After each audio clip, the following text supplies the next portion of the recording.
Halo, selamat berjumpa lagi dengan saya Hendra Gunawan dalam daftar putar bermatematika seri teorema dan buktinya. Sebagaimana sudah saya janjikan, saya akan membahas teorema titik tetap Banach yang merupakan salah satu teorema penting dalam matematika, misalnya dalam membuktikan keberadaan dan ketunggalan solusi persamaan diferensial biasa. Tentunya saya tidak akan membahas hal tersebut, tetapi dalam video ini saya akan membahas teorema titik tetap itu dan buktinya. Nah, kalau kita mempunyai sebuah himpunan tak kosong X dan pemetaan F dari X ke dirinya sendiri, yang dimaksud dengan titik tetap adalah titik C di X, sedemikian sehingga FC sama dengan C. Nah, pertanyaannya kapan pemetaan atau fungsi F itu memiliki titik tetap? Sebagai contoh, saya telah menulis dua contoh di sini. Yang pertama, kalau X sama dengan R dan Fx sama dengan X plus 1, maka fungsi ini tidak memiliki titik tetap. Contoh kedua, X sama dengan R juga, tapi sekarang fungsinya adalah Fx sama dengan X kuadrat. Fungsi ini memiliki dua titik tetap, yaitu C1 sama dengan 0 dan C2 sama dengan 1. Nah, kembali ke pertanyaan kapan F memiliki titik tetap. Teorema titik tetap Banach memberikan suatu syarat cukup untuk hal tersebut. Oke, persisnya teorema titik tetap Banach menyatakan sebagai berikut. Misal XD adalah suatu ruang metrik lengkap. Nanti saya jelaskan apa itu ruang metrik dan apa itu lengkap. Dan F bersifat kontraktif, yakni terdapat bilangan K di antara 0 dan 1, sehingga jarak Fx ke Fy lebih kecil atau sama dengan K kali jarak X ke Y untuk setiap X dan Y di X. Nah, maka kesimpulannya F memiliki tepat sebuah titik tetap. Oke, saya akan jelaskan terlebih dahulu apa itu ruang metrik. Oke, jadi yang disebut dengan ruang metrik adalah sebagai berikut. Misal X himpunan tak kosong, pemetaan D dari X cross X ke R yang bersifat pertama dxy lebih besar atau sama dengan 0 untuk setiap X, Y di X. dxy sama dengan 0 jika dan hanya jika X sama dengan Y. Kemudian dxy sama dengan dyx untuk setiap x, y anggota X. Dan dxz lebih kecil atau sama dengan dxy tambah dyz untuk setiap xyz anggota X. Yang ketiga ini dikenal sebagai ketaksamaan segitiga. Nah, pemetaan D ini disebut metrik pada X dan pasangan XD disebut ruang metrik. Nah, sebagai contoh, kalau X-nya sama dengan F, maka pemetaan DXY yang sama dengan nilai mutlak X min Y ini merupakan metrik pada R, dan R dengan metrik ini menjadi ruang metrik. Baik, berikutnya saya akan membuktikan teorema titik tetap Banach yang sudah saya tuliskan barusan. Baik, saya akan menghapus papan tulis ini terlebih dahulu.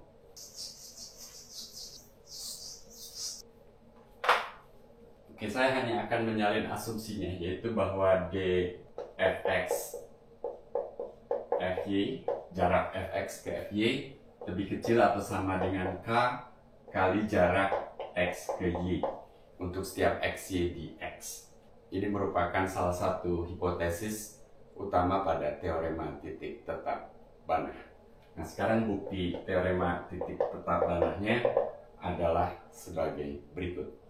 Pertama, kita catat bahwa F mestilah kontinu seragam pada X, yakni untuk setiap epsilon positif kita bisa memilih delta sama dengan epsilon per K, sehingga jika dxy kurang dari delta, maka d atau jarak fx ke fy ini akan kurang dari K kali delta yang sama dengan epsilon. Jadi ini akan kurang dari epsilon.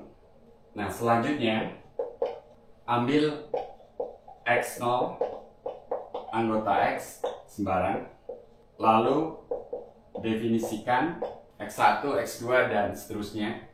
Jadi secara umum Xn sama dengan F dari Xn-1. Untuk N sama dengan 1, 2, 3, dan seterusnya. Jadi setelah kita punya X0, kita akan punya X1, lalu berikutnya kita akan punya X2, X3, dan seterusnya. Nah, berdasarkan hipotesis dx2 x1, jarak dari x2 ke x1, ini sama dengan jarak fx1 ke fx0 yang lebih kecil dari atau sama dengan k kali jarak x1 ke x0. Demikian pula bila dihitung jarak x3 ke x2 akan lebih kecil dari k kali jarak x2 ke x1 yang lebih kecil dari k kuadrat jarak x1 ke x0. Secara umum jarak xn plus 1 ke xn ini akan lebih kecil dari k pangkat n kali jarak x1 ke x0 yang berlaku untuk n sama dengan 1, 2, 3, dan seterusnya. Selanjutnya saya hapus ini dulu. Untuk M lebih besar daripada N, katakan jarak antara XM dan XN ini akan lebih kecil atau sama dengan jarak XM dengan XM-1 tambah jarak XM-1 dengan XM-2 dan seterusnya sampai dengan jarak XN plus 1 ke XN. Jadi di sini kita menggunakan ketaksamaan segitiga berulang.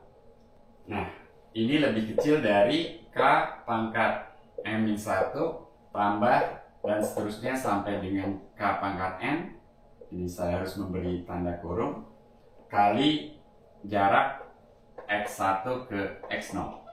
Ingat tadi kita telah membuktikan jarak dua suku berurutan lebih kecil dari K pangkat indeksnya kali jarak X1 ke X0.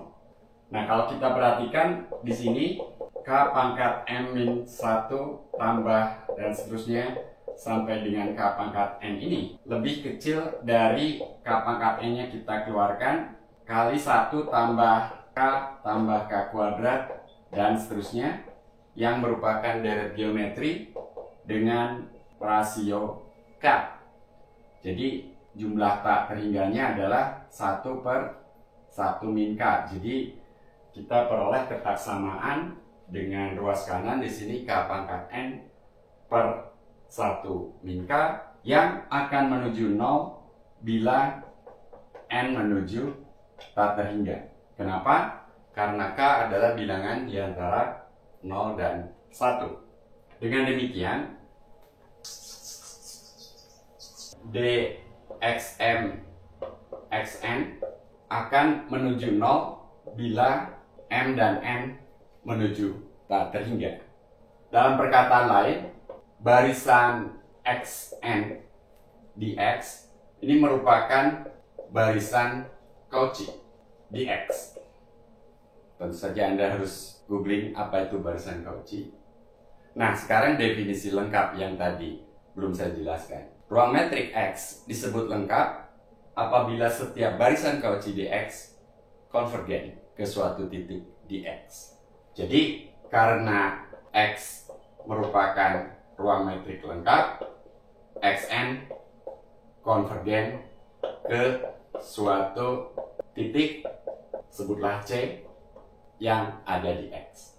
Nah, akan dibuktikan bahwa FC sama dengan C. Dalam perkataan lain, C merupakan titik tetap yang kita cari. Nah, karena F kontinu seragam pada X tadi, khususnya tentunya F-nya kontinu, limit Fxn dalam hal ini akan sama dengan Fc. Tetapi pada saat yang sama fxn itu sama dengan xn plus 1. Ingat bagaimana kita mengkonstruksi barisan xn. Nah, xn plus 1 ini tentu saja juga konvergen ke C dari kesimpulan sebelumnya. Nah, karena limit itu tunggal, jadi mestilah kita peroleh di sini FC sama dengan C. Sekali lagi, karena sifat ketunggalan limit. Jadi kita telah membuktikan bahwa F memiliki titik tetap. Selanjutnya tinggal membuktikan bahwa titik tetap ini tunggal. Saya akan hapus papan sebelah sini. Baik, jika B juga merupakan titik tetap F, yakni FB sama dengan B, maka jarak B ke C dalam hal ini sama dengan jarak FB ke FC, karena B sama dengan FB dan C sama dengan FC, yang lebih kecil atau sama dengan K kali jarak B ke C. Nah, ingat K merupakan bilangan di antara 0 dan 1. Jadi jarak antara B dan C yang merupakan bilangan positif akan lebih kecil dari atau sama dengan K kali dirinya sendiri, hanya mungkin terjadi ketika bilangan itu sama dengan 0. Kalau bilangan positif tidak mungkin lebih kecil dari katakanlah setengah kali dirinya sendiri, atau secara umum K kali dirinya sendiri untuk suatu bilangan K yang lebih kecil dari 1. Jadi kita simpulkan dalam hal ini bahwa B mestilah sama dengan C. Dengan demikian titik tetap itu tunggal dan kita telah membuktikan teorema titik tetap Banach yang dinyatakan tadi. Oke, sampai di sini pembahasan teorema titik tetap Banach, dan sampai jumpa di video berikutnya yang akan membahas teorema lain dan buktinya. Salam.